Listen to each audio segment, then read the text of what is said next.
انسان کو جب خیال آتا ہے کہ میں آخرت کی فکر کروں تو پھر کہیں نہ کہیں بیت ہونے کی فکر کرتا ہے، اور کسی اللہ والے کے ہاتھ پر توبہ طائب ہو جاتا ہے، بیت ہو جاتا ہے۔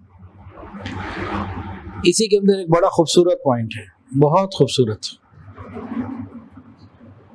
اتنا کہ روح کو وجد آ جائے اگر کوئی شوق سے سنے، سرسری سنے تو اوپر سے گزر جائے۔ انسان اپنے گھر میں تنہائی میں بھی توبہ کر سکتا ہے نا، کہ نہیں کر سکتا؟ کر سکتا ہے، لیکن جب یہ کسی اللہ والے کے ہاتھ پہ آ کے بیعت کرتا ہے، توبہ طائب ہوتا ہے، تو اس میں کیا راز ہے بتاؤں؟ بڑا خوبصورت۔ ہمارے گناہوں کے اوپر گواہ تو بڑے ہیں، یہ فرشتے، ہمارا اپنا جسم، یہ ماحول بڑے گواہ ہیں، تو کوئی قیامت کے دن ہماری توبہ کا بھی تو گواہ ہو، کوئی نیکی کے راستے پہ چلنے کے ارادے کا بھی تو گواہ ہو۔ مچھلی کو آپ نے دیکھا ہے، مچھلی کی جسمانی زندگی کا تعلق پانی کے ساتھ ہے، پانی میں ہے تو سکون میں ہے، پانی سے نکال دو تو تڑپے گی۔ ایمان والے کی روحانی زندگی کا تعلق یاد الہی کے ساتھ ہے، ایمان والے کی، میری اور آپ کی روحانی زندگی کا تعلق اللہ تعالیٰ کی یاد کے ساتھ، ذکر کی کثرت کے ساتھ ہے، کبھی کبھی کا ذکر نہیں، ذکر کی کثرت کے ساتھ ہے۔ یاد رکھیے، انسان اگر روحانی طور پر زندہ، انسان اگر کثرت ذکر کرتا رہے یہ روحانی طور پر زندہ، اور انسان اگر ذکر سے غافل ہو جائے تو روحانی طور پر مردہ۔ یہاں ایک اور بڑی عجیب بات آپ کو بتائیں، بڑی عجیب، جب جسم مردہ ہو جاتا ہے انسان کا تو کیا کرتے ہیں؟ قبر میں ڈال دیتے ہیں۔ تو یہ زمین کی مٹی مردہ جسم کی قبر بنتی ہے، اور اگر دل مردہ ہو جائے تو کیا ہوتا ہے؟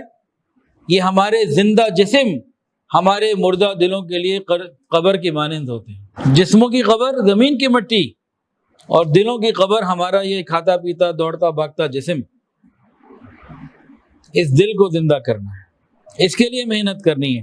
یہ جنگ اجتماع، یہ روحانی اجتماعات اسی لیے ہیں، اس کو زندہ کرنا ہے۔ آپ کہیں گے جی اتنی بڑی بڑی باتیں کیے جا رہے ہیں، کوئی دلیل اور بھی تو ہو مضبوط، تو سنیے نبی علیہ السلام کی بات۔ نبی علیہ السلام نے فرمایا، مثال اس شخص کی جو ذکر کرتا ہے اور جو ذکر نہیں کرتا زندہ اور مردہ کی مانند ہے۔ نبی علیہ السلام نے فرمایا ذکر کرنے والے کی مثال زندہ کسی ہے، ذکر نہ کرنے والے کی مثال مردہ کسی ہے۔ کیا مطلب مردہ؟ بھئی ایک آدمی ذکر نہیں کرتا، کھاتا پیتا ہے، کیا مردہ ہی ہے؟ نہیں، روحانی طور پر یہ مردہ، قلبی موت اس کی ہو چکی۔ تو ہم نے اپنے قلوب کو منور کرنا ہے۔ اچھا، جتنی بھی عبادات ہیں سب کا مقصد کیا ہے؟ تفصیل میں جائیں گے تو نتیجہ تب بھی یہی، صرف ایک ایگزامپل لے لیں تو نتیجہ تب بھی وہی۔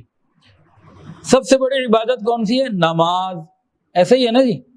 نماز کے بارے میں قرآن کے اندر آتا ہے، اقیم الصلاۃ لذکری، میری یاد کی خاطر نماز پڑھ، نماز قائم کر میری یاد کی خاطر۔ کیا مطلب؟